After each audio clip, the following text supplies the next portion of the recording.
Del Colegio del Estado de Hidalgo, la doctora Rocío Luis de la Barrera. Muchas gracias por su asistencia. Esta vez tenemos la penúltima sesión del Seminario Permanente de Economía Agrícola y Políticas Públicas, que lo hemos venido desarrollando desde marzo hasta el próximo mes, octubre, que va a finalizar. Este es un esfuerzo colegiado con el Instituto Interamericano de Cooperación de la Agricultura, con CEDAGRO Hidalgo y con el colegio. Es un esfuerzo para poner temáticas de los CIALES, que son los sistemas agroalimentarios localizados, y de algunas perspectivas de problemáticas sociales que suceden en el Estado. Bueno, en esta penúltima sesión a mí me llena mucho de alegría presentarles al doctor Jorge Dolores Bautista, que aparte de ser un excelente colega, es un amigo que hace poco conocimos y generamos buena amistad. La temática que va a exponer es políticas públicas municipales e interculturales para el cambio climático, una oportunidad para el patrimonio biocultural del Estado de Hidalgo.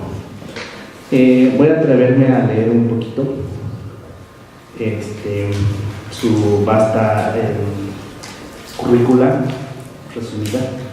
Es profesor investigador, se va estrenando aquí en el Estado de Hidalgo, es la última incorporación del área académica de trabajo social del Instituto de Ciencias Sociales y Humanidades de la Universidad Autónoma del Estado de Hidalgo. Realizó estudios de nivel licenciatura en Comunicación Social por la UAM Xochimilco. En el Colegio de Michoacán realizó una maestría en Geografía Humana. Posteriormente obtuvo el título de doctor en Ciencias Sociales por parte del Colegio de San Luis. Los temas de investigación que desarrolla abarcan problemáticas de pueblos indígenas, territorio, desarrollo regional, patrimonio biocultural e interculturalidad. Desde el año 2017 es candidato al Sistema Nacional de Investigadores del Consejo Nacional de Ciencia y Tecnología, CONACYT, y ha sido catedrático de la Universidad del Valle de Atemajac, la Universidad Autónoma de San Luis Potosí, el Centro de las Artes de San Luis Potosí y la Universidad Veracruzana Intercultural. Es autor y coautor de las siguientes publicaciones.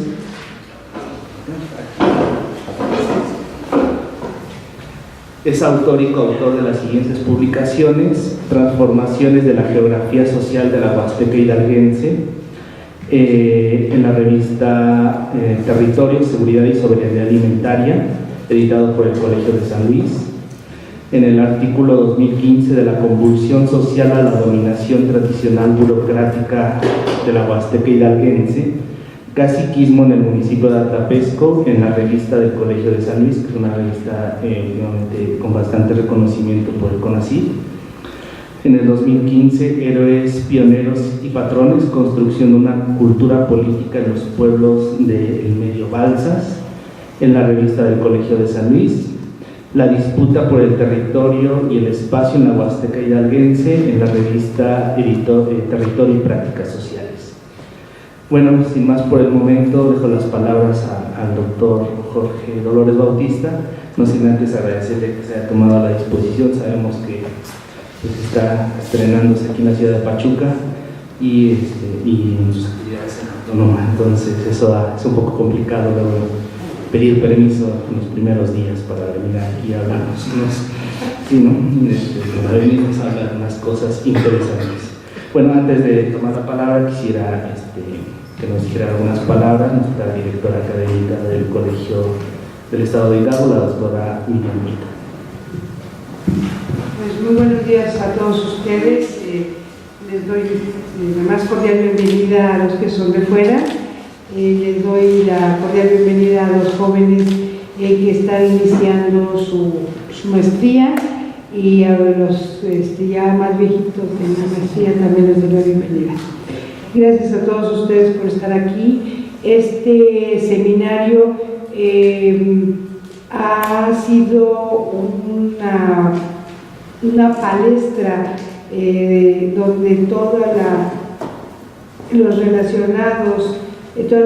los investigadores relacionados a la seguridad alimentaria y todos los temas conexos han estado presentes aquí y no han claudicado. En ocasiones hay mucha afluencia, sobre todo cuando se trata de temas muy relacionados a APA, obviamente por la cercanía, pero cuando son temas que impactan de manera regional, pues yo les agradezco que estén aquí doblemente, por no claudicar, porque este proyecto nos llevará a definiciones que puedan permitir el desarrollo del Estado de Hidalgo. Doctor, yo le agradezco mucho que venga, que esté aquí. El doctor ha estado muy cercano siempre con nosotros. Él le preguntaba yo, ¿realmente dónde nació, doctor? Dice, bueno, yo nací en el DF, soy del DF, pero me reclamo huasteco. Entonces eso me impresionó sobremanera porque todo su trabajo ha sido en esa región. Le damos la más cordial bienvenida. Muchísimas gracias, doctor, por estar aquí. No puedo decir que gracias porque va a haber cuenta, porque no va a haber, porque cayó el fin de semana, pero sea usted bienvenido. Yo espero que algún día las circunstancias le permitan estar no solamente cercano al colegio, sino dentro del colegio. Ya estuvimos haciendo unos proyectos para ver cómo podríamos hacer proyectos con CONACYT. Doctor, sea usted muy bienvenido, lo recibimos con gran alegría de mi parte y creo que de los que están relacionados. Y doctor Iván, pues yo lo felicito públicamente porque la constancia del seminario no falla. Cuando hemos fallado es porque pues nos hicieron la calle, o bien nos quitaron el drenaje, o bien nos quitaron el agua, y por la seguridad pues también tuvimos unos altibajos, pero retomemos. Muchísimas gracias a todos y felicidades, y gracias a usted por venir. Gracias, muchísimas gracias. Bueno, pues muchas gracias por invitarme aquí al colegio. Ya me siento un poco pues, halagado, ¿no?, por las palabras que me han dicho. Y bueno, retomando esto de por qué me reclamo huasteco, bueno, comienzo con esto porque, pues bueno, mi mamá es de un pueblo que se llama Huitzotlaco, en la Huasteca Hidalguense, en el municipio de Atlapesco. Y pues bueno, mi madre emprendió como pues mucha gente, ¿no?, durante los años 60 y 70 hizo ese viaje del campo a la ciudad. Y pues bueno, mi madre pues hizo ese viaje, ¿no? Ahora pues yo siempre digo que he hecho un viaje de retorno de alguna manera, ¿no?, porque he ido a buscar su ombligo, como se dice, ¿no?, en esa tradición de los pueblos. Y a veces mi madre luego no entiende, dice que ¿para qué estudiamos tanto si después queremos irnos a un ranchito, ¿no? Entonces siempre les digo que la vida es mucho mejor allá, ¿no? Entonces pues gracias precisamente a todo ese trabajo de investigación que ya lleva algunos años, pues yo he podido reinsertarme dentro de la comunidad. Soy de alguna manera un miembro más, con lo que pues implica de responsabilidades con ella, ¿no? Entonces pues parte de la plática que ahora vamos a tener precisamente tiene que ver con eso, ¿no? Siempre cuando platico de esto me preguntan por qué me llama la atención este tema, por qué me interesan este tipo de cosas, y pues siempre les digo que fundamentalmente tiene que ver con que a mí me gustan los ríos, y siempre pienso en los periodos vacacionales que era eso, de irnos, ¿no?, de irnos al rancho, de irnos a meter al agua. Y quizá por eso es que me identifico tanto con este lugar del que les he hablado, ¿no? Caso contrario por el lado paterno, ¿no? Ahí como que nunca nos identificamos mucho porque siempre hacía frío, ¿no? Y entonces pues nos gustaba mucho esto por acá, ¿no? Entonces, pues bueno, el tema del cual les voy a hablar este día, pues tiene que ver con un proyecto de investigación enfocado a la formación de investigadores locales.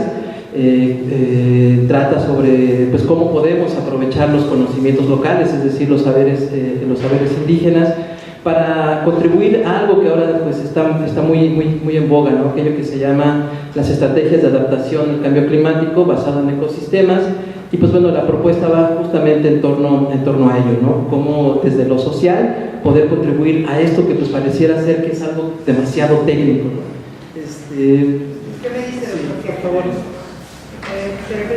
Sí. ¿Ya? No sé qué pegan eso. ¿Ya? Sí. Ok, perfecto. Listo. Bueno, entonces, con base en esta idea de cómo poder contribuir desde lo social a generar estrategias de adaptación al cambio climático, es que esta propuesta pues trata precisamente de eso, cómo poder entrarle a esta parte de la protección de los recursos naturales, la preservación, pero no viéndola desde una parte puramente técnica, insisto, es importante integrar, es importante fomentar la participación de las comunidades, ¿no? Entonces, el tema pues justo liga estos otros subtemas, que son las políticas públicas municipales e interculturales. Más adelante lo voy a explicar. El cambio climático, por favor, la siguiente. Y pues bueno, cuáles pudieran ser los impactos que pudiera tener para la preservación del patrimonio cultural, ¿no?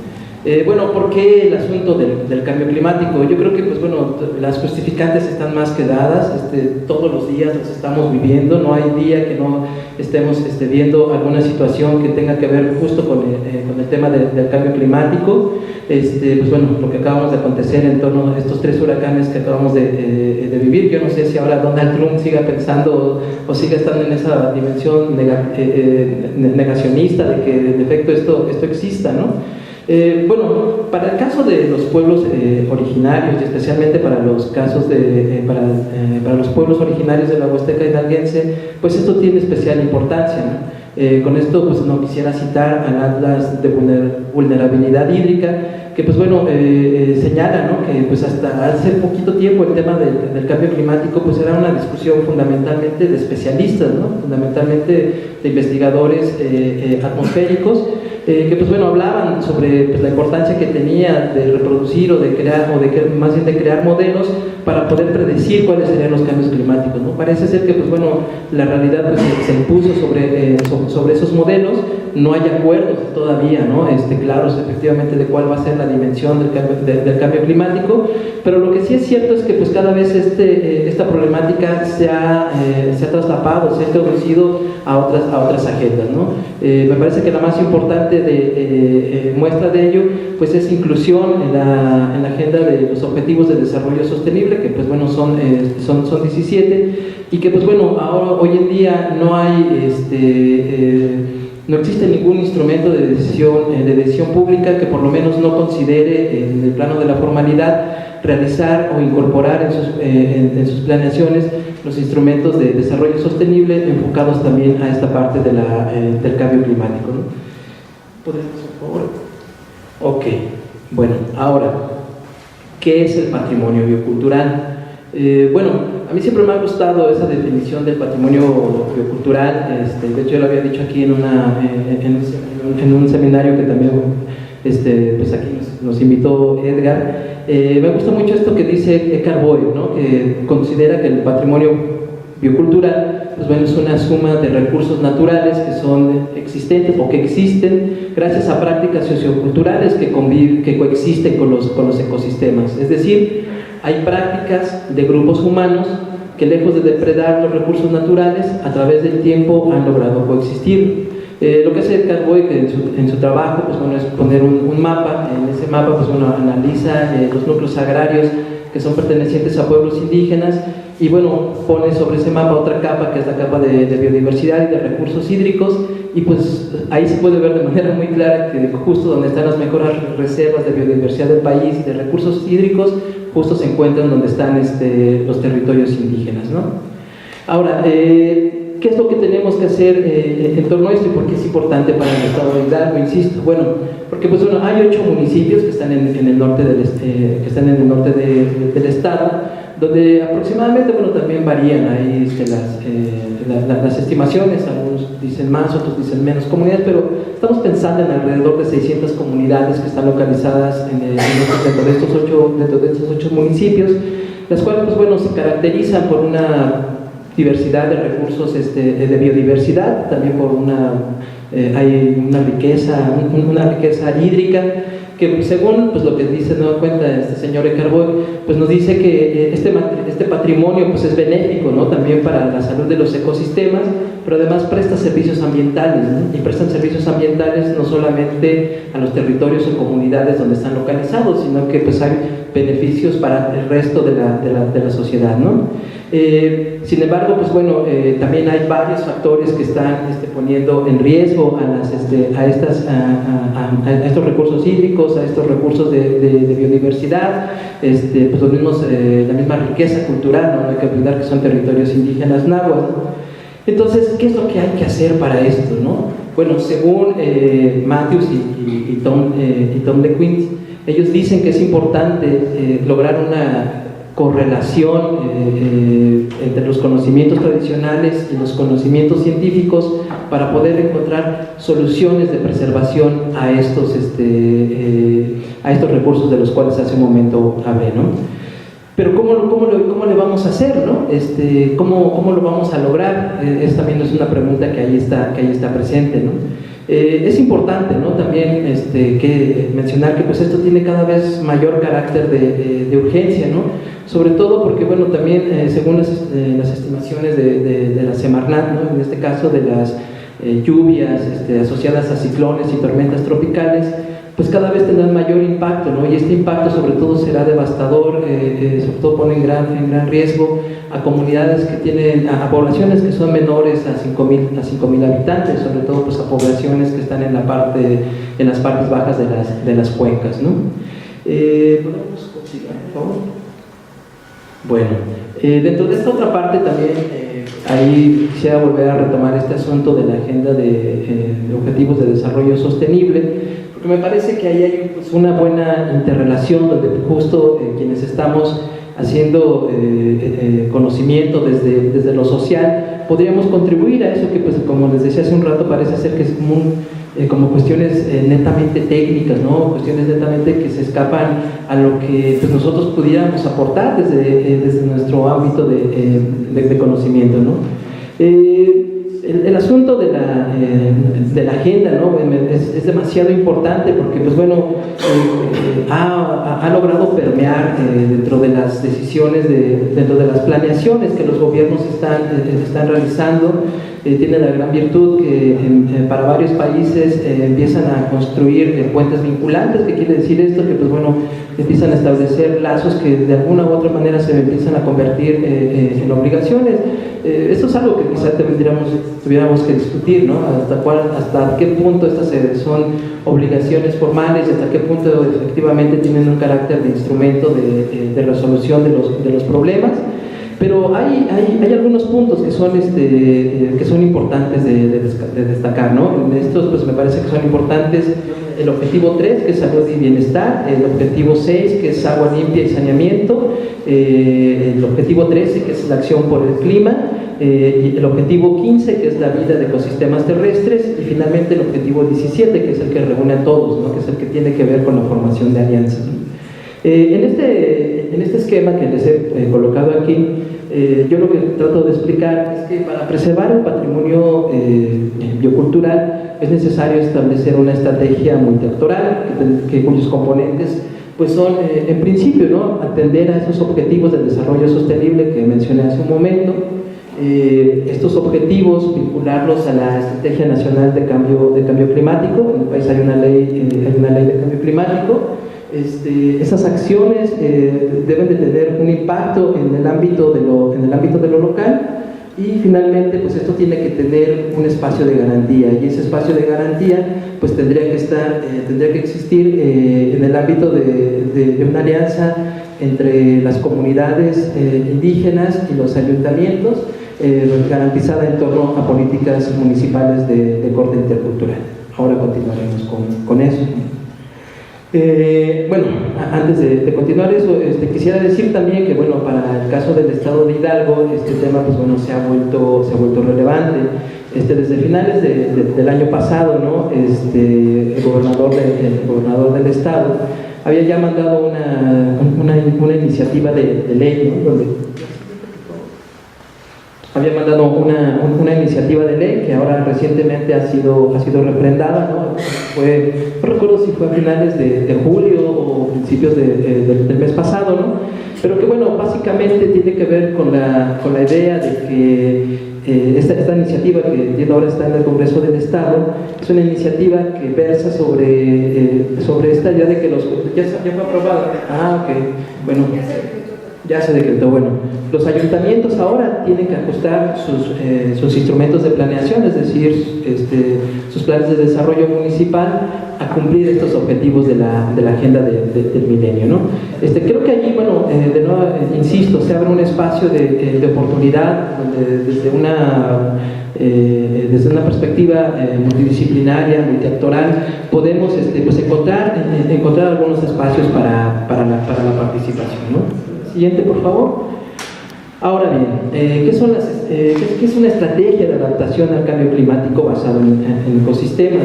Bueno, quisiera retomar lo que dice la CONAM, la Comisión Nacional de Áreas Naturales Protegidas, quien señala que estas estrategias son acciones de conservación y restauración de los ecosistemas para mantener la provisión de servicios ecosistémicos que puedan reducir los impactos del cambio climático, ¿no? De nueva cuenta, bueno, creo que esto parece ser que es un enunciado bastante técnico, que es un enunciado que pues se nos escapa, ¿no? A lo que quizá pudiera planearse en corto, focalizando ecosistemas, pero justo ahí es el siguiente punto que quisiéramos abordar, ¿no? Por favor, la siguiente.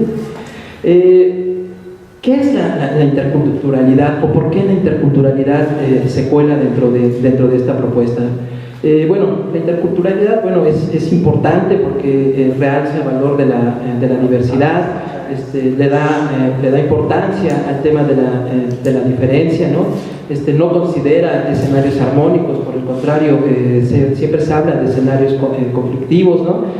Considera también que hay poder, que hay dominación, ¿no? Y que pues eso, seríamos ilusos, ¿no? Si habláramos que tendríamos que planear, que tendríamos que generar una estrategia de adaptación al cambio climático con pueblos indígenas, pues asumiéndolos como espacios puramente armónicos. No, definitivamente hay que considerar pues todas estas cuestiones que acabo de mencionar y que pues también tienen que ver mucho con la persistencia de la discriminación, ¿no? Me parece que también en este terreno pues es un punto de partida que llama a una nueva toma de decisiones de forma participativa a través de la preservación y la defensa del territorio, ¿no? Es una propuesta enfocada en esos términos, ¿no? También, bueno, pues es un posicionamiento político, ¿no? de parte de los investigadores, de parte de los actores involucrados, y llama sobre todo pues, al respeto de la lengua, de los sistemas normativos, de los sistemas de usos de costumbres de estos pueblos, ¿no? También, bueno, es por supuesto una forma de reivindicación de los conocimientos, es decir, de los saberes de los pueblos originarios, y cómo estos saberes, estos conocimientos pueden ser trasladados al ámbito de las decisiones públicas, ¿no? También, bueno, es fundamental, ¿no? Para la resolución de los conflictos de intereses entre actores sociales, políticos y económicos, ¿no? Dentro de estos objetivos que acabo de enunciar hace un momento, también de manera transversal es importante que cada vez los enfoques de derecho humano al agua y a un medio ambiente sano, al saneamiento, sean también pues incorporados como instrumentos de preservación medioambiental. Y bueno, por último, pues decir, ¿no? Que son contados los casos, ¿no? Al menos yo en el rastreo que he hecho ahora en estos 8 municipios de la Huasteca Hidalguense, pues todavía no hay, ¿no? A pesar del historial, ¿no? Del historial agrario que tiene la región, de las luchas agrarias, pues no hay todavía, ¿no? Así instrumentos de política pública que consideren esto, ¿no? Todavía siguen siendo impositivas las decisiones en torno a la gestión de los recursos naturales, ¿no? Se operan muchos programas, pero hay pocas iniciativas locales, ¿no? Entonces, bueno, si hablamos ya de la interculturalidad, por favor, la siguiente, tendríamos que remitirnos a esta palabra que no me gusta mucho, pero bueno, entiendo también que reúne, es algo que convoca el asunto del empoderamiento, ¿no? Entonces, cuando hablamos de autonomía, a veces también es como un poquito ponerlo en otros términos.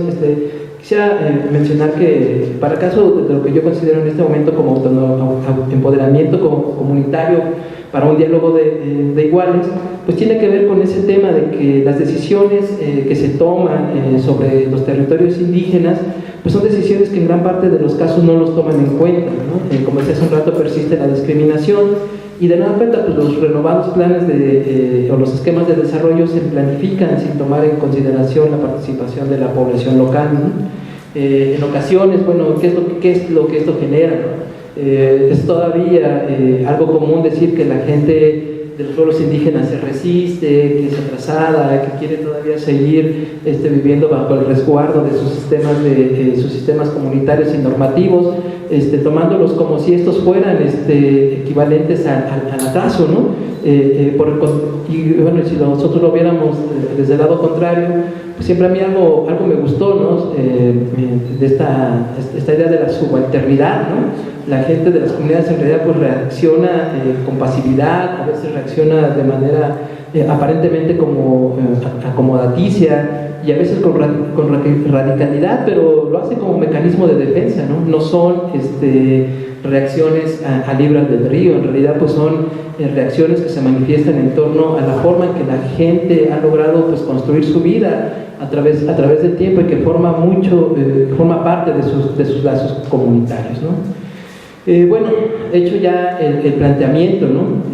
Quisiera ahora hablar de cuáles serían los objetivos que atendería la propuesta que estoy planteando, ¿no? Bueno, en principio, pues bueno, son tres, ¿no? En principio, pues habla de promover la construcción de una estrategia local de acciones públicas para la preservación del patrimonio biocultural vinculada al territorio. También, por otro lado, fomentar la participación de la sociedad civil en acciones municipales que impacten benéficamente al medio ambiente, ya sea en la planeación de las obras de infraestructura, de los proyectos de conservación. Y algo que también pues, es otro concepto que siempre está muy presente, ¿no? En nuestro ámbito, que es esto de lograr gobernanza en el manejo de los recursos hídricos, fomentado el derecho humano, al saneamiento y a la prevención del riesgo, ¿no? Ahora bien, ¿por dónde entrar? Esto es una pregunta, pues yo la considero que tiene su grado de dificultad y que en realidad, pues bueno, abre otras preguntas, ¿no? En principio, bueno, me parece que es importante considerar cómo podemos realizar acciones encaminadas a atenuar el cambio climático en los territorios indígenas. ¿Y por qué planteo esta pregunta? Porque en realidad, pues si atendemos a lo que hace rato mencioné respecto de lo que es el patrimonio biocultural, pues lo que tendremos que ver es que la gente de los territorios indígenas pues ha venido realizando acciones benéficas para el medio ambiente desde hace muchísimo tiempo, ¿no? Entonces, si nosotros por otro lado llegamos con pues, algo que tiene un nombre muy rimbombante, ¿no? Que es esto de estrategias de adaptación al cambio climático basado en ecosistemas, pues a veces la gente nos dice, bueno, ¿qué es eso, no? Ya cuando explican, bueno, es que esto ya lo venimos realizando desde hace mucho tiempo, ¿no? Entonces más bien es como una pregunta para nosotros, ¿no? ¿Cómo poder realizar ese tipo de acciones dialogando con la gente, ¿no? Ahora, por otro lado, otra pregunta que me parece que es importante es cómo sensibilizar y articular a las comunidades indígenas y a los ayuntamientos a realizar pues este tipo de acciones de adaptación al cambio climático. Eso me parece que es una pregunta que es un poco más fácil de manejar, porque ya nos alude justo al tema de las metodologías, justo al tema de la delimitación de áreas de intervención, y que justo pues bueno da la pauta para poder considerar, conformar estrategias de intervención focalizadas y particulares, ¿no? También, bueno, hay otra, ¿no? Que me parece que es muy importante y que es justo la que nos alude a nosotros, ¿no? Que es la que alude al papel de las instituciones de educación superior en torno a este tema, ¿no? De nueva cuenta, vuelvo a decir, hay muchas planeaciones institucionales, muchos instrumentos de política pública que porque a veces, bueno, eso es algo que también últimamente he estado pensando, ¿no? Hasta qué punto política pública estamos confundiéndola con política gubernamental, porque creo que ahí hay un problema, ¿no? Hay quienes dicen que la política gubernamental, pues bueno, es aquella política que sobre problemas públicos se toma desde una perspectiva vertical, ¿no? Y en muchas ocasiones estamos, parece ser, ¿no? que algunas de estas medidas se están tomando como política pública, ¿no? Entonces, dentro de esa parte, ¿cuál es el papel que tenemos nosotros como instituciones de educación superior para poder lograr atender este tipo de lineamientos, ¿no? También, bueno, ¿qué acciones desde lo local tendríamos que estar desarrollando para cumplir esos objetivos de desarrollo sostenible? Lo cual, de nueva cuenta, insisto, el tema de los objetivos de desarrollo sostenible tiene un ámbito de vinculante, es decir, hay obligaciones por parte del Estado mexicano para atender esta agenda. Y también, por último, bueno, de qué modo esta estrategia de acción de adaptación al cambio climático y basada en ecosistemas puede adaptarse a la preservación del patrimonio biocultural. Podemos continuar con la siguiente. Ahí está. Bueno, aquí es donde viene la otra parte, ¿no? Lo que yo les acabo de decir, todas esas preguntas, en realidad es que convocan a varios enfoques, ¿no? Esos enfoques, pues bueno, son el de la interculturalidad, el de la gobernanza, el de las medidas de adaptación al cambio climático, y en el caso específico, bueno, ya es lo que yo he estado trabajando, lo que tiene que ver con la gestión integral de cuencas, ¿no? Probablemente algunos de ustedes trabajen algunos de estos enfoques, algunos de ustedes pues tienen muy claro, ¿no? Cuáles son los ámbitos de la interculturalidad, cuáles son los ámbitos de la gobernanza, el mismo ámbito de la gestión integral de cuencas. Bueno, quisiera decir que es importante interrelacionarlos, que es importante que justo ahí es donde está el reto de la interdisciplina, cómo lograr articular esos enfoques en el ámbito de la preservación del patrimonio biocultural, ¿no? Según, podemos continuar con la siguiente. Bueno, según, en mi opinión, hay una ruta de acción, ¿no? Esta ruta de acción parte de una consideración, de una investigación-acción de tipo interdisciplinaria, es decir, el conocimiento tiene que servir para algo, el conocimiento tiene que servir para resolver problemas, el conocimiento tiene que ayudar a transformar realidades, ¿no? Este tipo de investigación parte también desde la consideración de los diagnósticos comunitarios y regionales con enfoque territorial y de microcuenca. También considera pues, los diálogos plurales de saberes.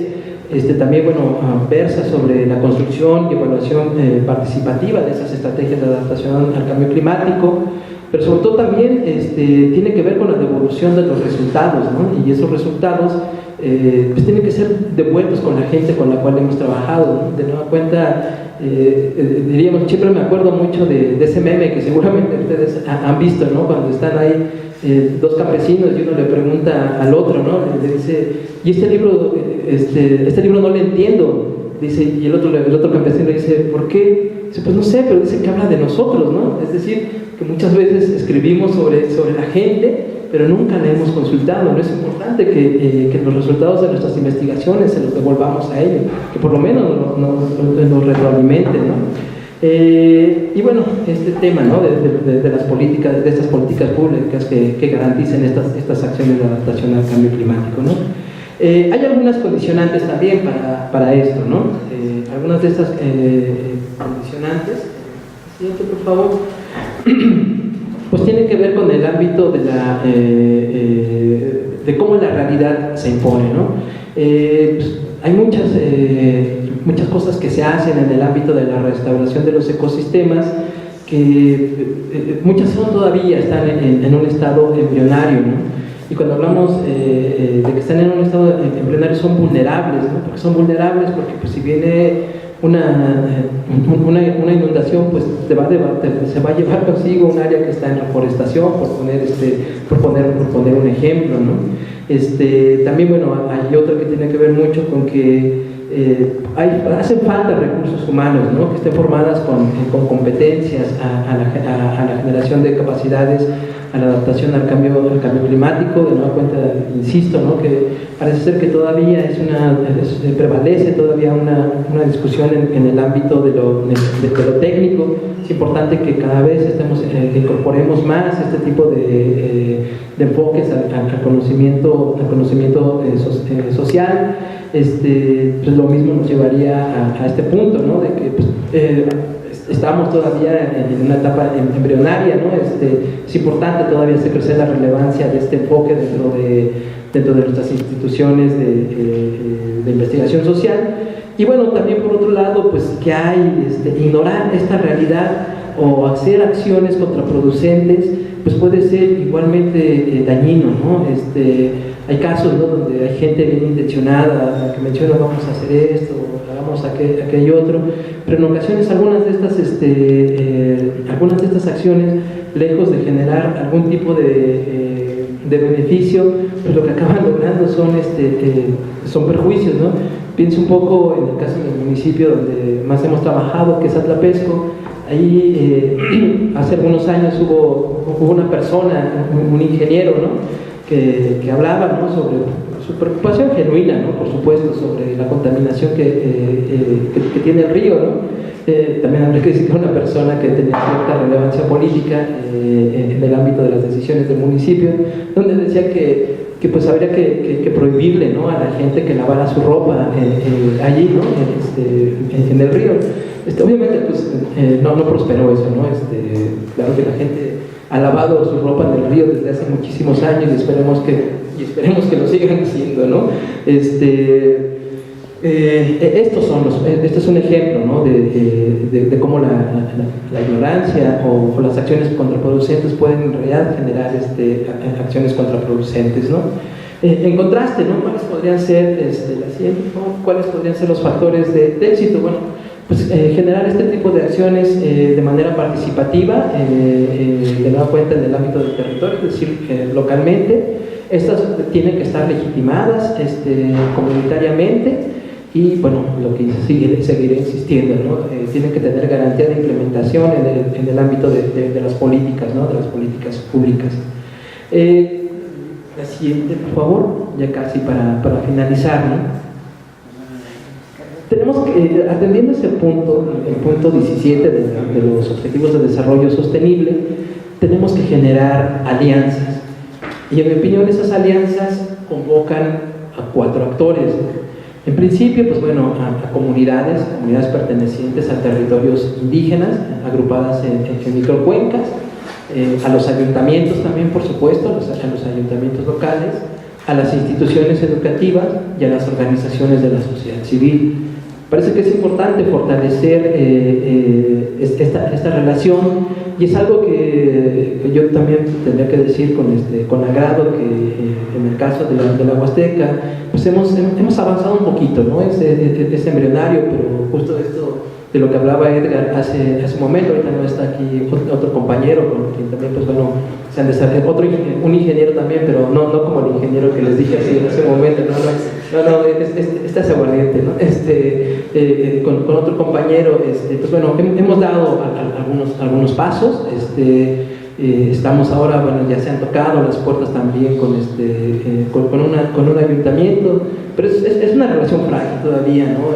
Sobre todo con la que tiene que ver con el ayuntamiento, porque existe eso que acabo de mencionar hace rato, hay desconfianza, priva la discriminación todavía, priva todavía pues esta idea de que lo técnico es superior al conocimiento social. Sin embargo, pienso que también los factores de la realidad cada vez estarán dando las pautas o las circunstancias para que esta alianza prospere, ¿no?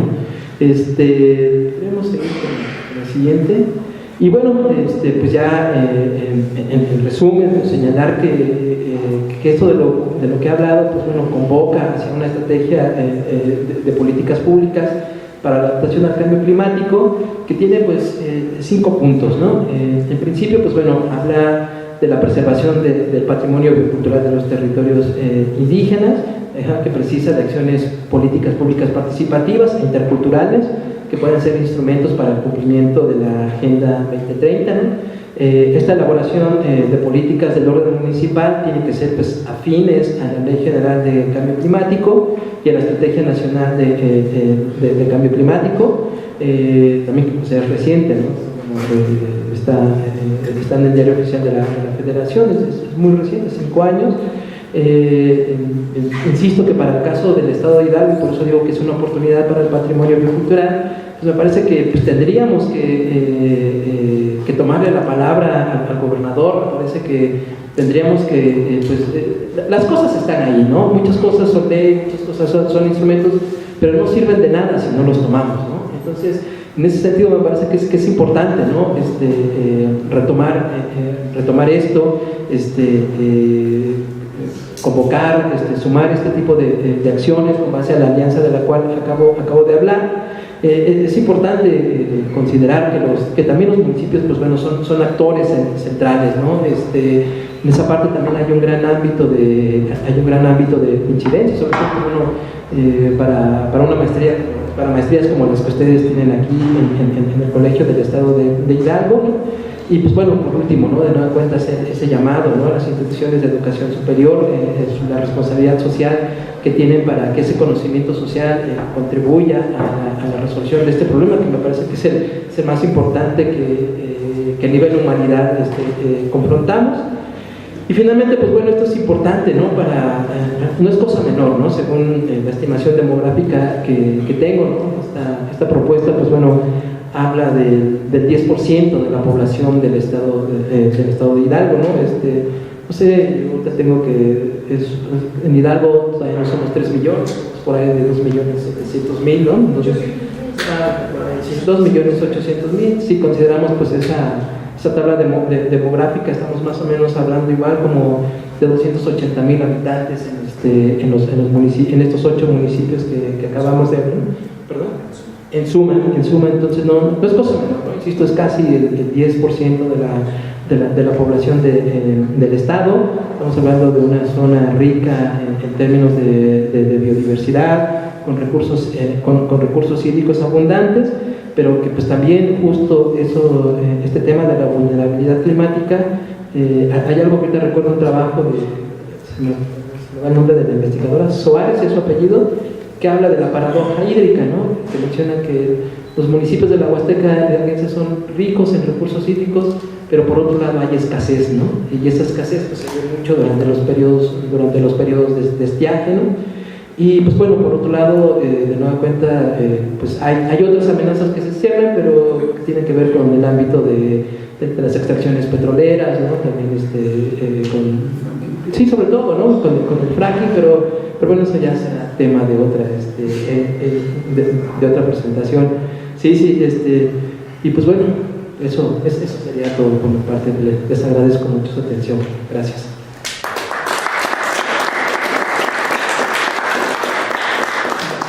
Bueno, muchas gracias. Estaremos con una ronda de preguntas y respuestas. No sé si quiera comenzar la doctora.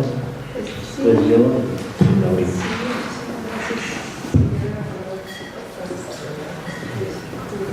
Bueno, punto número 1. El tema que traen a colación, que es el cambio climático, pues sí, efectivamente es algo que quién sabe si nuestros bisnietos puedan ver lo que nosotros aún estamos viendo. Y en efecto, el cambio de las épocas pasadas a las actuales pues se ha desviado totalmente.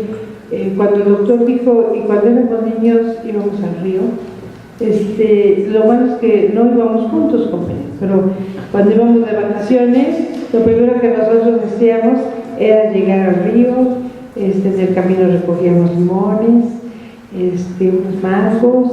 Ahora hay mangos transgénicos, pero en aquella época, como las vacaciones para los más jóvenes, las vacaciones eran en abril y en ocasiones en mayo. pues cortábamos mangos corrientes, un mango corriente chiquitito, que tiene forma de mango. Ya cuando llegábamos a finales de mayo, que las vacaciones se corrían, pues cortábamos mangos Manila, mango que era mango clásico. Entonces llegábamos al río y sin ningún temor entrábamos allá. Ahora es imposible entrar al río de Vueltas, allá de Huejutla, al río Atlapesco, es imposible por la alta contaminación de materia orgánica, y dentro de ella algunos contaminantes de metales pesados que se van generando a través del camino. Cuando se echa periódico al agua, la tinta tiene cromo, níquel, cobalto, que se va acumulando.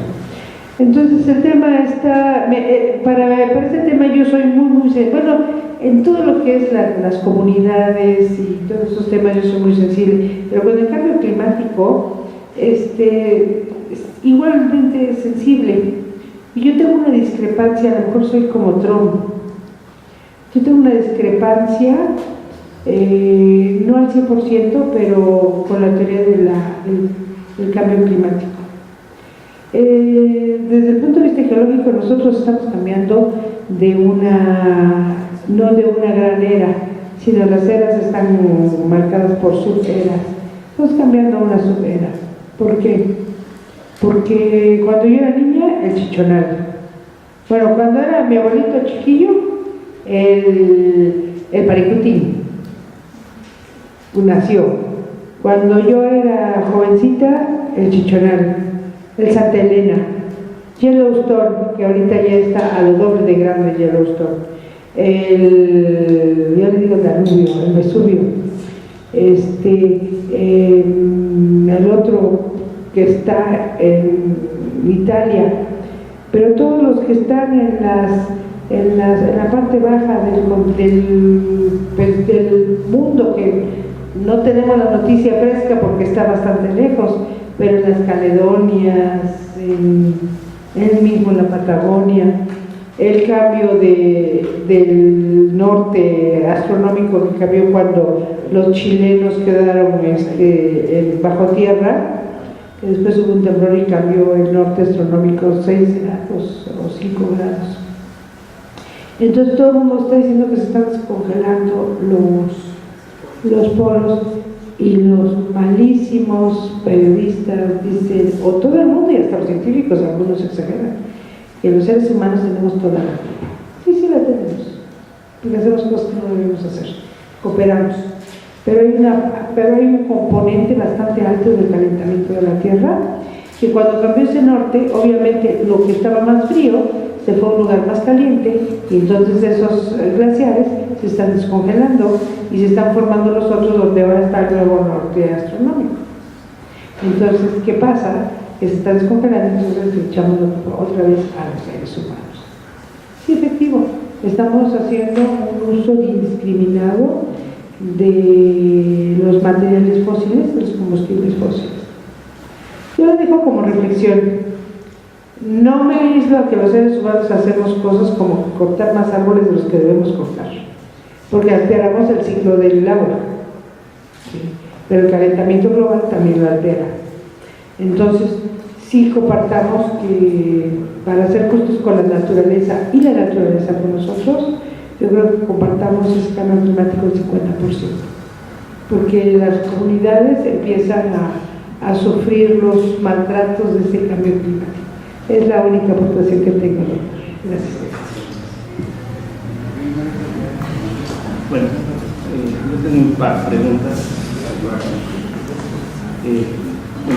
Quisiera que nos platicaras un poco de la experiencia. Yo empecé a leerlo a él, la cuestión hídrica de la Huasteca, que nos hables un poco de esta experiencia que tienes en la identificación de la realidad que vive en la mayoría de los ríos, con el río Olea, un poco, y que nos...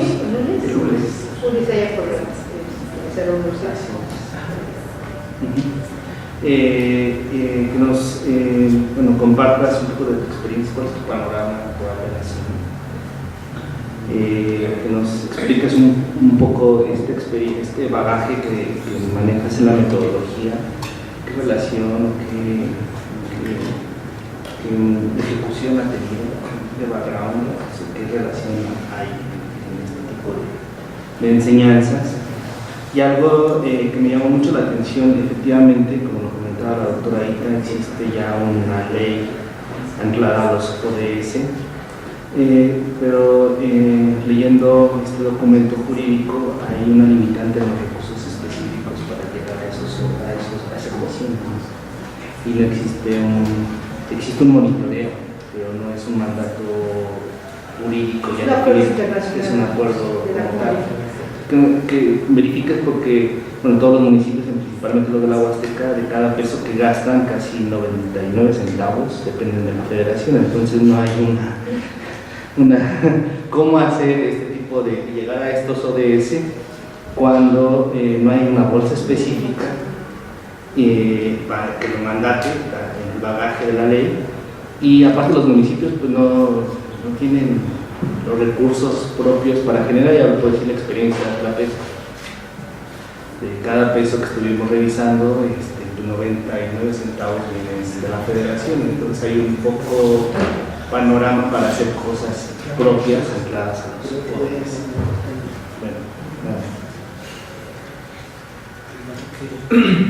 Bueno, en el caso de los ríos, ¿no? Hasta donde yo tengo documentado, no hay, por ejemplo, una contaminación de estos ríos de materiales pesados, ¿no? En el caso de Huejutla hay una cosa fuerte porque el río Chiquiñoso, y no recuerdo el nombre del otro, se han vuelto caños así, drenajes abiertos, ¿no? A cielo abierto, perdón. Claro que las problemáticas son muy particularizadas, insisto, no es la misma la problemática de ahí de Cotapesco o de Orizatlán o de Huejutla. Hay casos muy específicos, pero algo que sí nos hemos percatado que afecta mucho a los ríos tiene que ver con el asunto de la extracción de piedra. El tema de la extracción de piedra, sí, que es algo que nosotros vimos, no sé si te acuerdas si tomamos muchas fotos ahí en el caso de este río, el río Ules, a ver, les explico, ¿no? El sistema hídrico de los municipios de la Huasteca Hidalguense forma parte de la cuenca del Pánuco, ¿no? Son 7 ríos que confluyen justo allí por Huejutla en el río Ules. Y más adelante, cuando llegan a San Luis Potosí, creo que ahí, a partir de ahí el río se llama, es el río Coy, me parece, ya es afluente. Se une a lo que es el río Moctezuma por Platón Sánchez. Exacto. Hasta llegar al Pánuco. Y el río del Pánuco, hasta ahí arriba. Ahí. Y ya llega con la contaminación de metales cruzados y fuerte. Las calizas que atraviesan el de la Majá y en la altura de Simapán, sí, es que ya no sé si digo Simapán, sí, Simapán. Tienen un background arsénico. Ya, pero es el otro frente, ¿no? Es el del otro lado. Ajá. No, pero se quiere, sí. Bueno, sí. Primero ahí, el segundo en arriba. Ahí arriba. Bueno, el asunto es el siguiente, ¿no?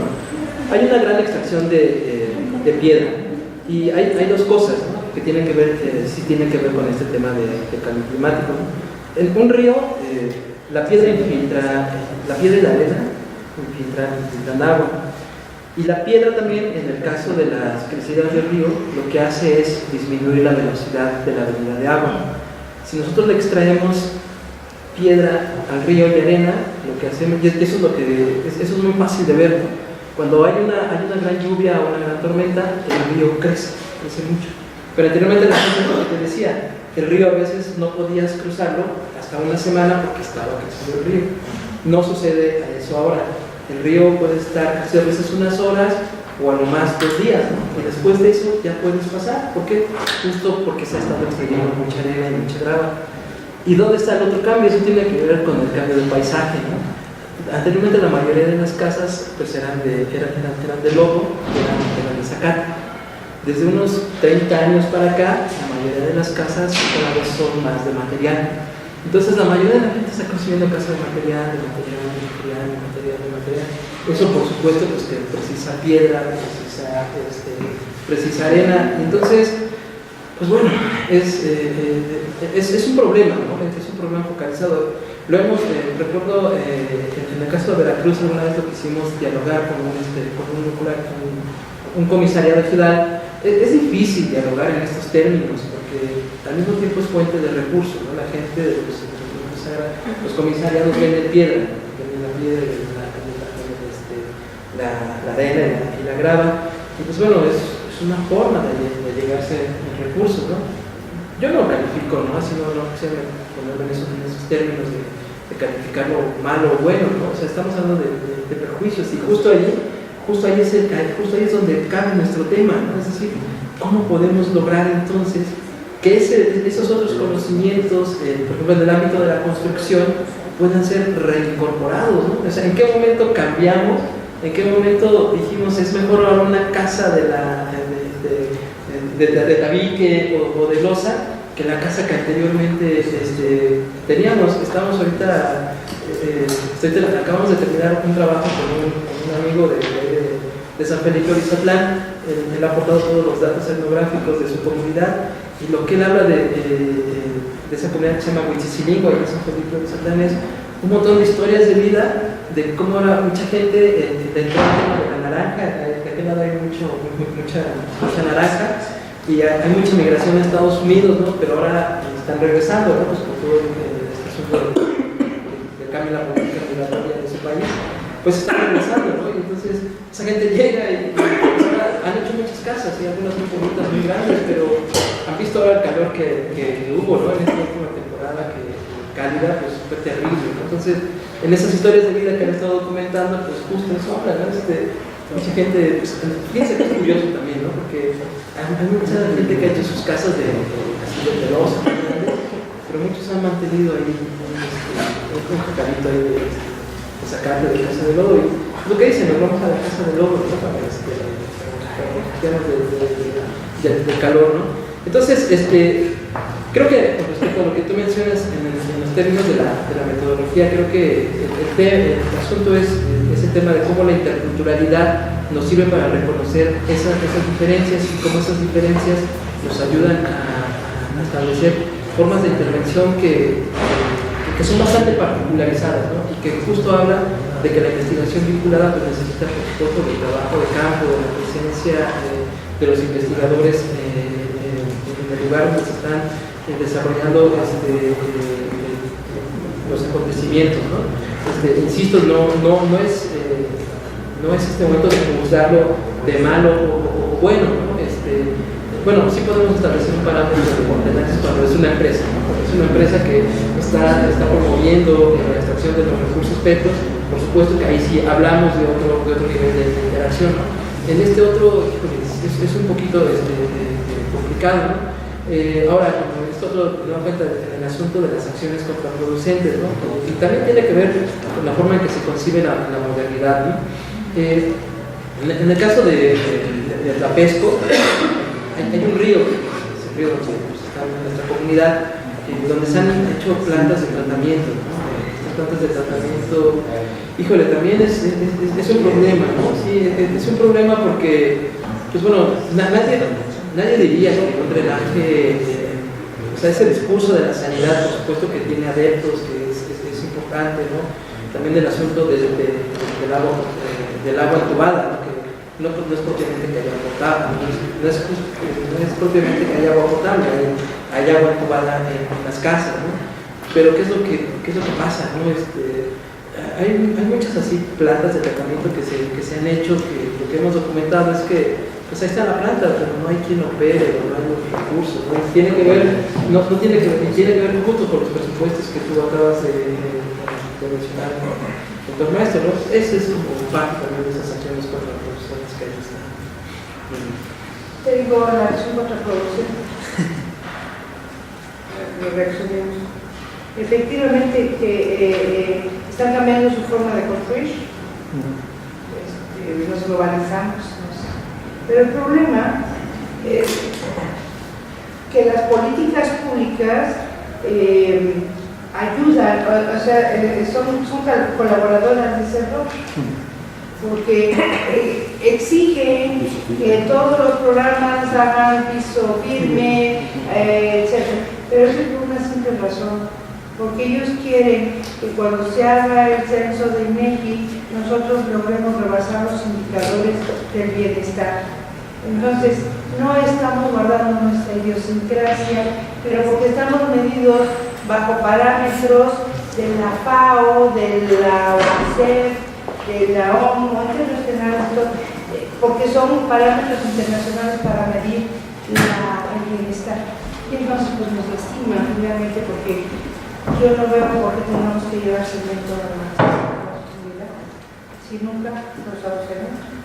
Mejor hagamos políticas públicas para que guardemos nuestra cultura en cada persona, bajo parámetros que realicen. Nada más, sí, ¿no? Ya no me toca intervenir, pero esto que dijo el doctor fue clave, las incompatibilidades. Vamos a generar la discusión en relación a lo que dice la doctora y el doctor. Recuerdo mucho cuando recurrentemente para llegar a Tlaxcala nosotros entramos por Carnal, esta idea de que hay muchas casas que ya se están peleando la gente bajo un diseño arquitectónico tipo Infonavit, que lo discutimos, que ya no las ocupan para vivir, las ocupan como bodega, y al lado está la de veras, que es la primera casa.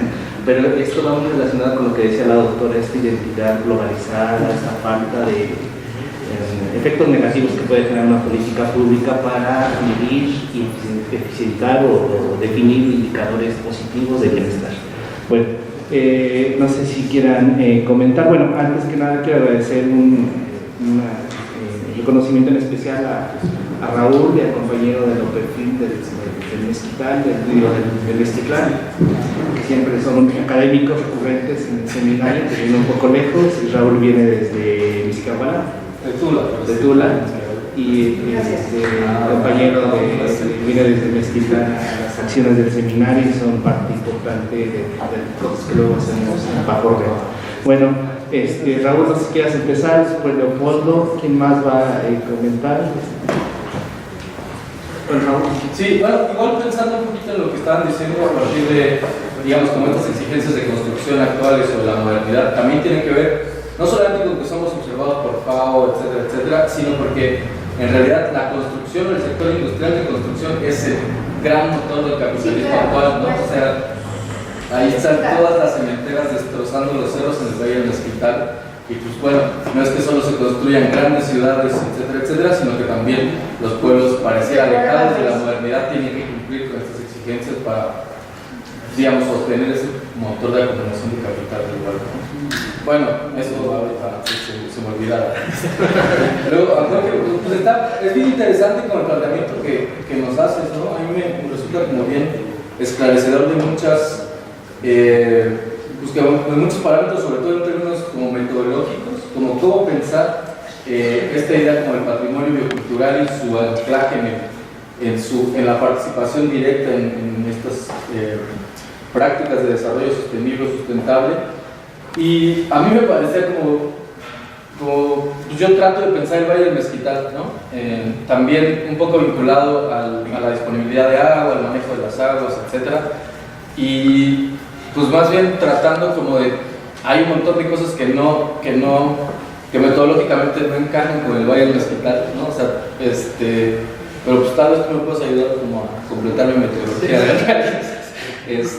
No sé, sobre todo por el tema de la población indígena, ¿no? O sea, en el Valle del Mezquital básicamente población indígena en una zona del valle, pero la otra es, o sea, población que, uno, es mestiza, y dos, tal vez ni siquiera tal vez son la primera generación que nace en el Valle del Mezquital, porque la industria trajo de Tamaulipas, de Veracruz, un montón de gente que no está vinculada con el territorio, y entonces, a pesar de que pueden tener patrimonio biocultural, en realidad es como una pérdida, ¿no? A partir de su desvinculación total con el territorio. Y lo digo por mí, ¿no? O sea, mi mamá es de Sonora, y entonces yo llego y soy la primera generación que nace en el Valle, y es como... o sea, en realidad las cosas vinculadas con el territorio me resultan muy difíciles como hacerlas mías, ¿no? O sea, que no es lo mismo que tu abuelo, tu tatarabuelo, etcétera, etcétera, vivieron en ese territorio, lo trabajaron, lo hicieron suyo, ¿no? Entonces, esa parte como que, pues, ayúdame, ¿no? Y la otra, el tema de la agrupación de microcuencas, que es bien interesante para, digamos, para el análisis también de esta parte del territorio hidalguense, pero también, ¿qué onda con los trasvases que se aprobaron en la modificación a la ley de agua de 2014, ¿no? O sea, sí, está bien la idea de las microcuencas, pero también en el Valle del Mezquital estos trasvases de agua de cuenca a cuenca, que hacen justamente también que la propiedad sobre el recurso, muchas veces, por ejemplo, en el Valle del Mezquital, lo que hace el agua negra, que viene de la Ciudad de México, lo que hace es enfrentar a las propias comunidades indígenas, ¿no? O sea, se pelean ellos por el agua, ha habido muertos por agua negra, ¿no? Que uno dice, bueno, pues es caño, o sea, ¿por qué te peleas por el agua negra? Bueno, ya tiene como sus implicaciones productivas, pero en el Valle del Mezquital esa idea como de vincular como el análisis a partir de microcuencas tampoco es como tan interesante. Más bien, sí es muy interesante, pero no se aplica, ¿no? Entonces, pues ya, esas eran las dos preguntas.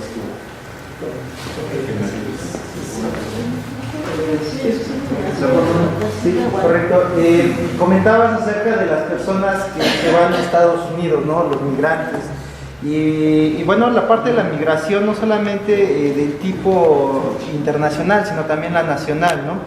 Este tipo de personas o estos actores sociales regresan a los espacios de donde salen y generan este nuevo modelo en el que empiezan a adaptar algunas de las formas en que vivieron o que vivían en los espacios a donde llegaron y se adaptan nuevamente y se adaptan a estos espacios originarios y generan una reconversión de la cultura ahí. Entonces, ¿qué tan importante es el generar más un trabajo con ellos que con las propias personas que están ahí? Porque a final de cuentas ellas siguen vinculadas con su espacio, ¿no? Y tú lo comentaste, ellos tienen una serie de prácticas en las que rompen muy poco con el esquema que predomina en ese espacio, ¿no? Entonces creo que, o yo al menos considero que en donde se debe de atacar más es en este tipo de actores que traen nuevas ideas de la construcción del espacio. ¿Una otra pregunta? Buenas tardes. Una duda. Es mi primer asistencia a este seminario y no logré vincular la parte de la economía agrícola con lo que se expuso aquí. Entonces, ¿cómo se podría vincular la parte de la economía agrícola, en este caso en el área de la Huasteca, con el tema más de que se habló de desarrollo sustentable que escuchamos hoy? ¿Una otra pregunta? Un comentario nada más. Es que muchas veces los que tienen las técnicas llegan y observan a una comunidad, todas son distintas. Claro. Entonces quieren encontrar a lo mejor tecnologías que en otros lados se dan, pero no toman en cuenta, cuando se involucran más ya con las comunidades, no toman en cuenta sus cosas culturales, todo lo que entorna una comunidad, que era lo que decías, tienen muchos factores que se encuentra uno. Entonces siento que para poder hacer ayudar al cambio climático es involucrarse realmente con una sola comunidad, que es lo que queremos hacer municipal, y a veces municipal no funciona porque cada una tiene sus características diferentes, aunque digamos es un plan o un proyecto que pueda funcionar a todas.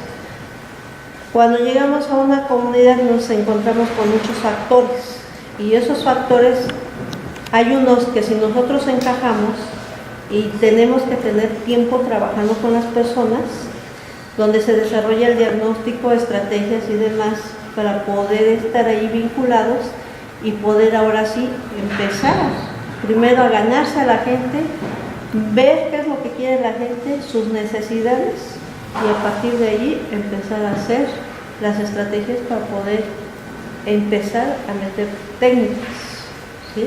Porque no podemos cosas distintas, nada más llegar a implementar técnicas y nos vamos y son las que fracasan. Hay que ver primero las raíces de las personas para después nosotros ver y encajar ahí nosotros un poco de técnica. Porque es cierto, hay mucha contaminación de agua, pero ¿qué estamos haciendo? No podemos ni siquiera aterrizarlo en una sola comunidad, en llegar a hacer tratamientos de aguas, o sea, reciclado de aguas, captación de aguas pluviales, o sea, que son cosas que podemos llegar a implementar con una sola ranchería, una sola comunidad. Si nosotros implementamos un proyecto, un buen proyecto, va a detonar. Y los demás comunidades que están alrededor van a voltear a ver. Pero ya es algo palpable, que se lleva tiempo, no es de la noche a la mañana, se llevan años. ¿Sí? Y eso también es un factor, otro factor muy importante que es cierto con los cambios climáticos, es la deforestación. Hay tremenda, sobre todo por la Huasteca.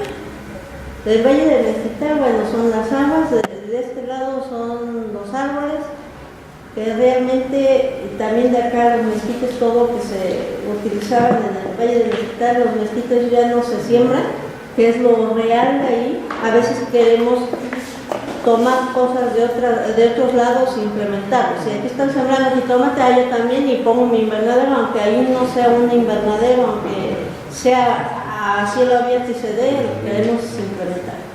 Entonces queremos copiar cosas que no se pueden. La Huasteca, pues sí, la deforestación de árboles está muy tremenda. ¿Sí? Cuando hay reforestación, unos siembran, pero otros se llevan los árboles. Tú lo has visto, los problemas, hasta hay muertes y todo, porque unos cuidan y los otros sacan. Entonces, hay muchísimas cosas que vienen siendo los cambios climáticos y todo cambia. Eso es lo que Muchas gracias, no, muy valioso, muchas gracias. Bueno, yo ya resolví mis dudas, la mayoría, sobre todo en la cuestión de la metodología, pero hay una que también ya me la comentaron, es cómo ha afectado la problemática climática a los procesos rituales y socioculturales de las comunidades indígenas. ¿Alguna otra pregunta? ¿Cómo afecta el cambio climático?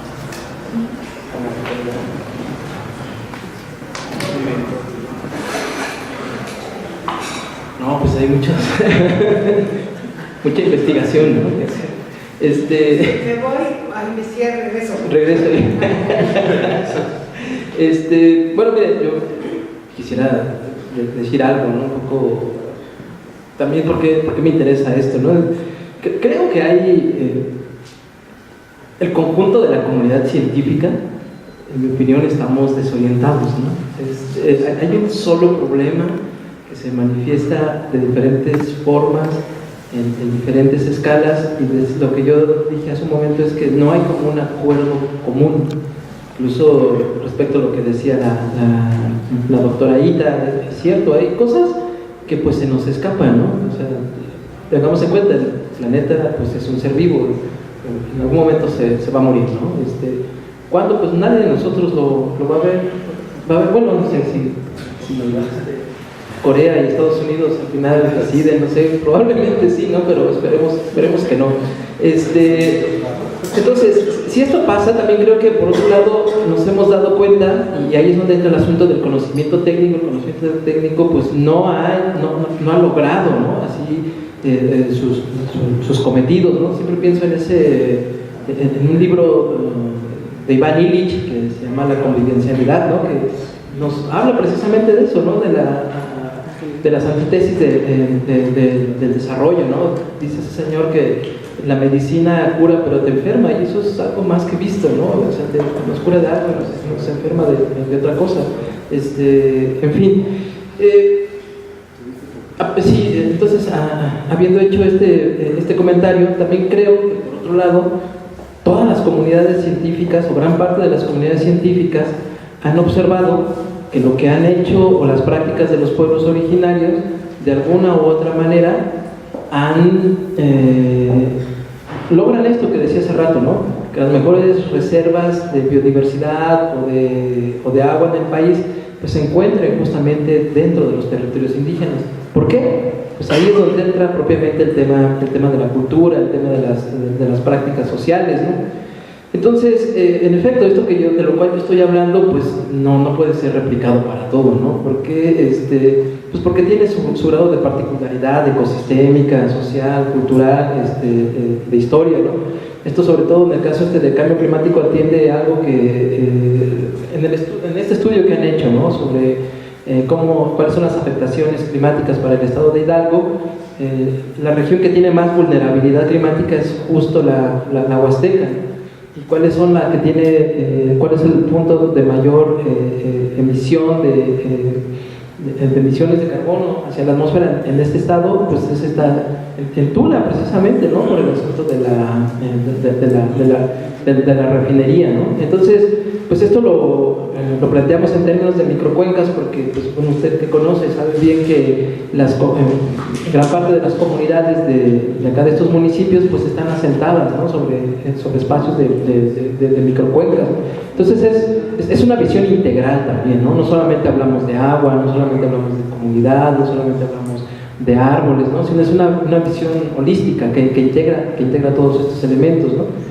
Entonces, pues en efecto, ¿no? Tendríamos que ver cómo es la condición, pero sí te puedo decir que conozco algunos buenos amigos que han trabajado justo ese tema, ese asunto de los trasvases, ¿no? Así allá en esta zona donde tú estás, y quizá pues con ellos yo te puedo contactar y hasta pueden hacer algo ahí bien interesante, ¿no?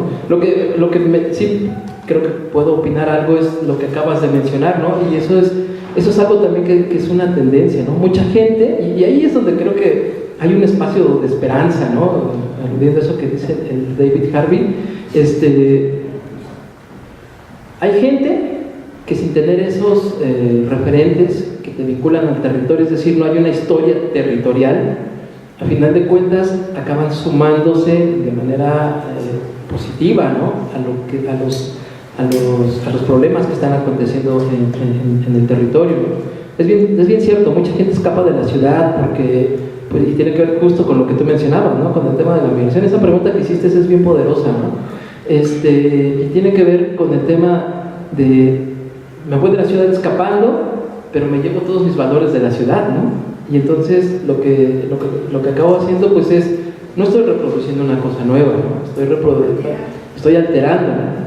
Pero por otro lado hay mucha gente que está llegando, que se está incorporando a las poblaciones indígenas.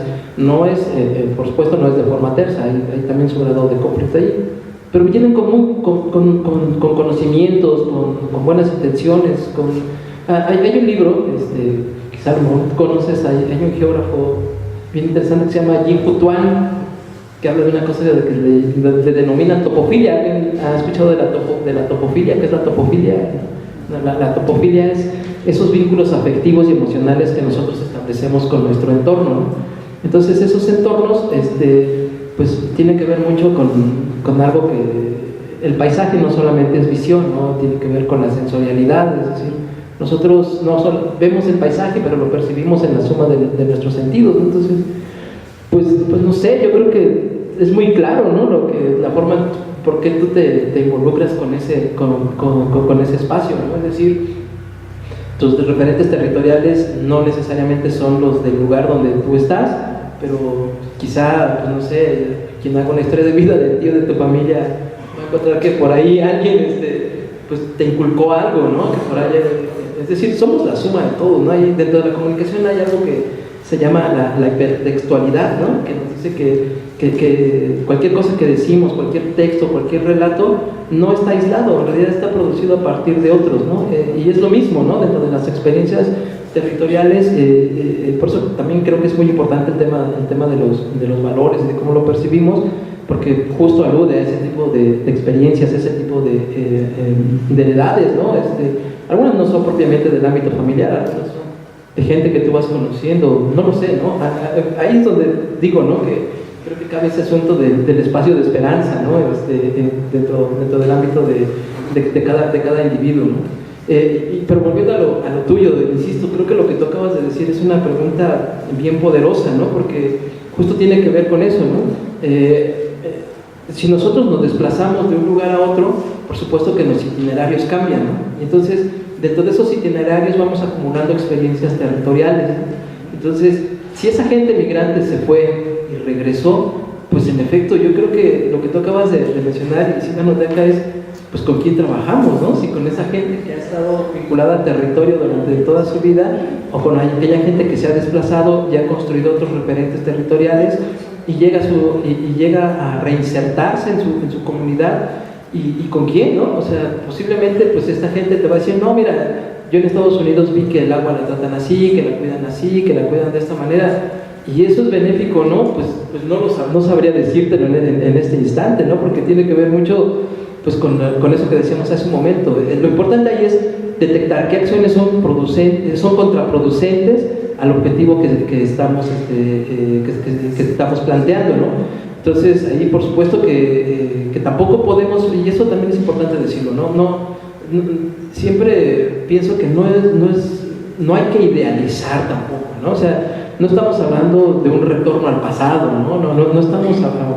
Nosotros representamos nuestro tiempo y vivimos bajo esas circunstancias y tenemos a nuestro alcance instrumentos y conocimientos. Eso es lo que tenemos, ¿no?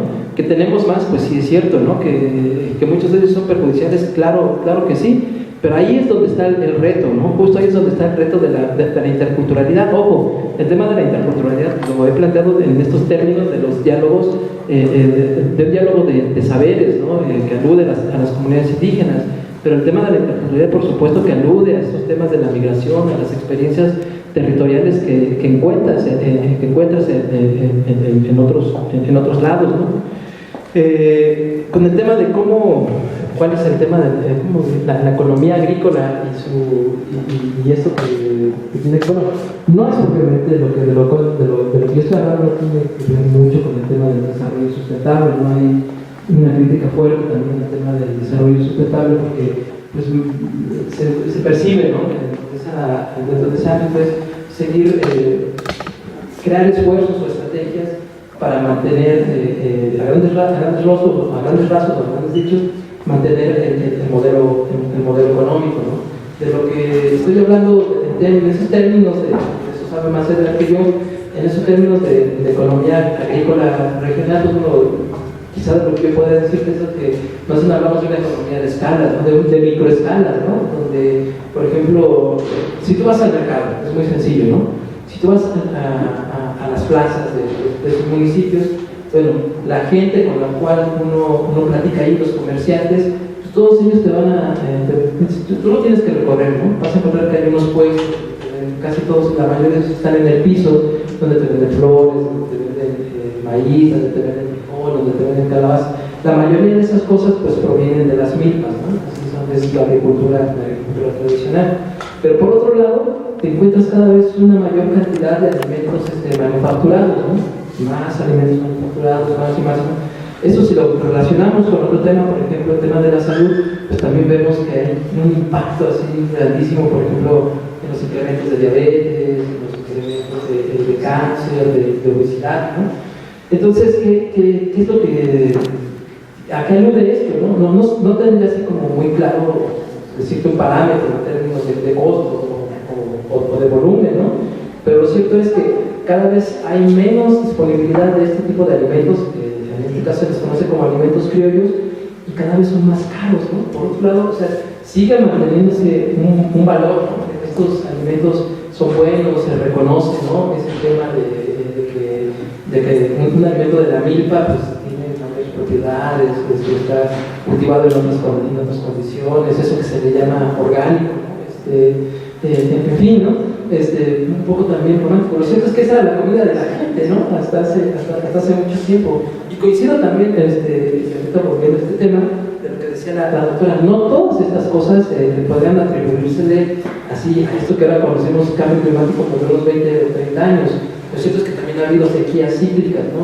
Y eso que ha pasado en la Huasteca, por ejemplo, tenemos que decir que en los años 60 unas sequías terribles, hubo sequías terribles, muchos de esos procesos de migración de la gente que se fue de sus comunidades en aquellos años justo tenía que ver con eso. No había maíz, entonces pues se alimentaban de muchas otras cosas. Sí había alternativas, ¿no? Pero por supuesto que, claro, o sea, yo no estoy en contra de que vivamos mejor, ¿no? O sea, ¿quién diría volvamos al pasado y vivan como antes, ¿no? O sea, claro que hay cosas que tienen que ver con los asuntos de calidad de vida, ¿no? Pero ¿dónde nos distinguimos? ¿Dónde nos ubicamos? Pues también, de nueva cuenta, insisto, tiene que ver mucho con el asunto de cómo delimitamos, de cómo nos ponemos de acuerdo. Por eso es lo que hace rato mencionaba la compañera, ¿no? Es mucho de detectar, por eso es investigación vinculada, ¿no? El tema de la investigación vinculada precisamente a eso alude, ¿no? A grandes jornadas de trabajo constante, ¿no? En mi caso, pues, tiene que ver con una pertenencia al territorio, ¿no? Donde, pues, y sí, la autonomía para mí es hasta relativamente accesible, ¿no? No es fácil tampoco acceder al espacio de la comunidad, de la Huasteca, ¿no? No es sencillo, ¿no? O sea, por supuesto que eso implica un reto y eso, bueno, estamos de este lado como, o sea, lo que estamos tratando de cada vez abrir espacios, ¿no? Es cierto también en el tema de cómo vincular ayuntamiento-comunidad, bueno, en el tema de los ayuntamientos, ¿por qué hablo de esto? Porque justo es que los instrumentos jurídicos ahí están, ¿no? O son las formas de gobierno quienes tienen mayores instrumentos para incidir, ¿no? No hay que olvidar que el tema de los usos y costumbres, pues sigue siendo una tarea pendiente, ¿no? Ese asunto no está resuelto. Por supuesto que hay instrumentos, ¿no? El tema de la consulta previa, por ejemplo, ¿no? Pero eso no está garantizado, ¿no? O sea, tiene que ser una comunidad que se organice, vaya, pelee y busque los mecanismos, los aliados, para que su voz en efecto sea fuerte y entonces pueda generar oposición. No hay más, ¿no? Por otro lado, o sea, siguen siendo sistemáticos y constantes los ataques a los sistemas de usos y costumbres. Por eso es que quizás pues yo pues también no soy ingenuo, ¿no? O sea, tampoco creo que esto va a decir, voy a llegar con la presidenta municipal de X municipio y va a decir, sí, ya, no vamos a hacerlo, ¿no? No, pero insisto que por otro lado hay una obligación, o sea, este asunto de esta iniciativa de ley que mandó el gobernador y que ya ha sido sancionada favorablemente, pues bueno, ahí está el instrumento donde podemos incidir, ¿no? ¿Cómo ha influido el cambio climático en la modificación de la actualidad? No tengo así como también una forma concreta de responder eso, ¿no? Pero bueno, yo les ponía hace rato una imagen, ¿no? Ahorita hay unas fiestas en las comunidades que se llaman Elotlamanilisti, que son las fiestas del elote. Esas fiestas del elote, pues justo son fiestas rituales que conmemoran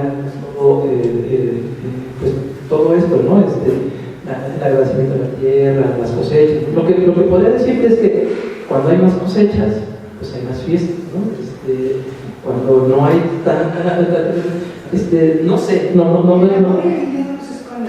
Claro. Entonces, no sabría decirte muy bien, yo no he cuantificado eso, no sé si alguien lo haya cuantificado, pero sí creo que tiene que ver con eso, ¿no? Si hay elotes, si hay maíz, pues creo que habrá, ¿no? Si se pasó chico, entonces habrá un buen chantón. Por supuesto, eso sí. Si hay maíz, pues comeremos elotes, ¿no? Y estaremos contentos. Así, no tendría ahorita ahí como mucha claridad. Hay otro ritual, ¿no? También que he visto, que es un ritual de Santa Rosa, ¿no? Que también pues se hace con una planta de poder, ¿no? Planta. También igual, ¿no? Cuando no hay mucha lluvia, no hay mucha desecadita, entonces son más escasos los rituales, ¿no? En esos términos. Y ya llegó el ingeniero del cual estábamos hablando hace un momento, ¿no? Pues eso sería, no sé si... No, pero él es el que decía que ya no la va a hacer. Bueno, muchas gracias. A nombre de la directora general del Colegio del Estado de Hidalgo, le agradezco muchísimo su presencia y constancia en estos trabajos del seminario. Agradecer enormemente al doctor Jorge Dolores que se ha tomado su tiempo y exponer estos temas que creo que son muy pertinentes a la realidad que vive el Estado. Agradecer a los compañeros de las universidades que luego nos acompañan y en especial a la doctora Millanita por su confianza y el apoyo que nos ha brindado para este seminario. Muchísimas gracias, buenas tardes.